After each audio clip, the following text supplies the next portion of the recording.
Nataka niwaambie, mnasikiza? Mukae ngangari. Sisi kule Eldoret tumetangaza Sakayo lazima ende nyumbani. Ni sawa? Ni sawa? Ero kamana, asante sana na Mungu awabariki. Welcome, ladies and gentlemen. Thank you so much for your always great support.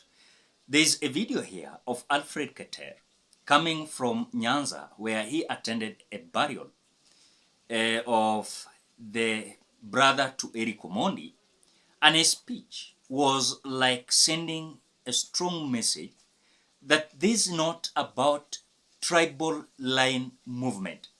It is just the unity of the Republic of Kenya.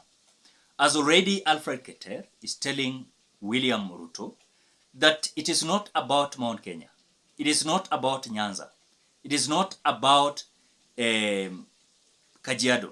It is also about Eldoret. As the message is not well received by the close allies of William Samoei Ruto, as I just want you to listen to what Alfred Keter is saying, then he continue. Nataka niwaambie, mnasikiza? Mukae ngangari. Sisi kule Eldoret tumetangaza Sakayo lazima ende nyumbani. Ni sawa? Ni sawa? Ero kamana, asante sana na Mungu awabariki. At the same time, Kenyans, I've realized that now the movement is now attracting this opposition leadership. Remember when Raila Odinga declared his interest towards this African Union Commission chair, this Kenya Kwanza Brigade told Raila Odinga not to associate himself with any comment that associate himself with the politics of the Republic of Kenya. You saw many times Raila Odinga is a man that is not needed to give even his opinions in terms of the politics of the Republic of Kenya, in terms of maandamano, protest, picketing. This Kenya Kwanza Brigade, they don't want Raila Odinga to talk about anything that entails the politics of the Republic of Kenya. But now, Raila Odinga today, while in Siaya, in a certain burial, he has come out to hit hard the Kenya Kwanza government by telling them that enough is enough. They are not going just to watch how people are being killed, people are being maimed, people are being blackmailed, yet they have a right under the Constitution, under the Article 37 of the Constitution, that we have a right to picket, demonstrate, but unarmed. But when look the way the Kenya Kwanza is handling the demonstrators is like the way William Ruto said earlier on, that these demonstrators are criminals. So I just want you to listen to what Raila Odinga said in Siaya, then you continue. We are at a crossroads in Kenya today. First, I want to pay condolences to all those who lost their beloved ones. We lost so many of young, promising lives unnecessarily during this last 1 week because of trigger-happy policemen who have been given instruction to shoot to kill. In civilian authorities all over the world, police are not supposed to be shooting to kill people. Police's responsibility is to protect the life and property of the people of Kenya. But a police officer who goes out and becomes rogue and begins to shoot aimlessly is a criminal who needs to be dealt with in accordance with the law. What we saw the other day is something that was unimaginable. It's completely unprecedented in the 61 years of Kenya's independence. We never see things like this. We've seen scenes like those ones here. We're being told about goons who have been hired. Who are these goons? Who hired those goons? Tell us. Tell us. Who are these goons and who hired those goons? We reach a stage where the government has to go and even bring the military into the streets. This means the civilian authority has failed. The civilian forces have failed to deal with the people. The military are not supposed to be in the streets.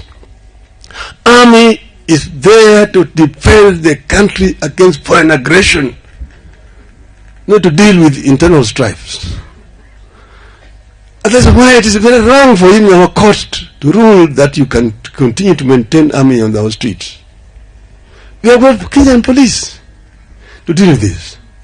But we have said it so many times that the law allows Kenyan people to peacefully picket, peacefully demonstrate against what they don't like. Peaceful demonstrators should be actually escorted by police. They should not be shot by the police. So what we've seen in indiscriminate bloodletting in our country is completely inexcusable and unacceptable. We condemn in the strongest terms possible this brutal use of the police force against the innocent people of our country. And we are saying that this time has now come for Kenyan people to come together as one people and talk as one people and talk about the Kenya we want. This is the time for this. We are going to talk about the details of those engagement in the coming weeks. But we want to say that our people should continue to remain firm. God is with us. And if God is with us, who can be? So I think for me, the message of Alfred Keter and the message of Raila Odinga is now coming at a time that the Gen Zs are already taking over. And so opposition also is trying their way to find themselves that also they are part and parcel of this revolution, that they're not just going to keep quiet, they're going to join the revolution. And the revolution is now not going to involve only the Gen Zs. Already, other age set across the Republic of Kenya, they're now coming out to join the movement. Despite of William Ruto today, I've seen him meeting the clergy, but this is just a waste of time. When the Gen Z stormed the street, they never told William Ruto that we need you to meet this clergy. Remember earlier on, William Ruto, when he was busy campaigning for his presidency, this man used the clergy, to campaign for him. And now he's running again towards this clergy to at least put peace in this Republic of Kenya. But remember one thing, the Gen Zs came out saying, we are not going to listen to anyone because already our country is in a terrible mess and we must correct this mess. We are not going to listen to clergy because already clergy failed us during the last general election 2022. At the same time, we are not going to listen to these members of parliament because when they were elected, it's like they were elected to serve the interest of William Samoei Ruto. So the message is becoming very clear. It is not about the region. It is not about the tribe. It is not about any political party. It is not about any leader in this, or those who are in the opposition or in Kenya Kwanza.